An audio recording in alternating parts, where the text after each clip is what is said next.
In the calm waters of the Thames at Greenhithe, the last and proudest of the famous tea clippers, the Cutty Sark, prepared this week to leave her mooring.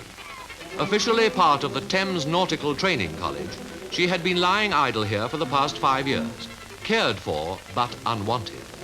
And now, bare of her sails, she was to be towed into dry dock at Millwall, further up the river, for an inspection of her hull. The result of it would decide her future. It was in 1870 that Cutty Sark made her maiden voyage, and for the next half-century she was in regular service, first in the China tea trade and later to bring wool from Australia. Famed as the fastest clipper on the China tea run, she prided herself on sailing home ahead of her rivals in the great sea races halfway around the world. Now, with her racing days lost in the history of the sea, Cutty Sark was given a send-off by the cadets of HMS Worcester, her parent ship for the past 13 years.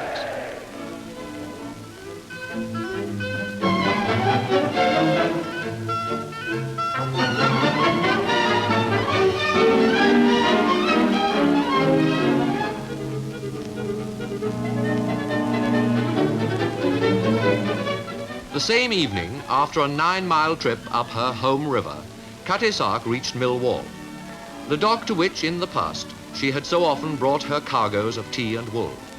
Here she was to lie within sight of one of the oldest shipyards in the world, and where most of the original clippers were built. And after the barnacles have been stripped off her iron hull, the Cutty Sark is to be examined by nautical experts.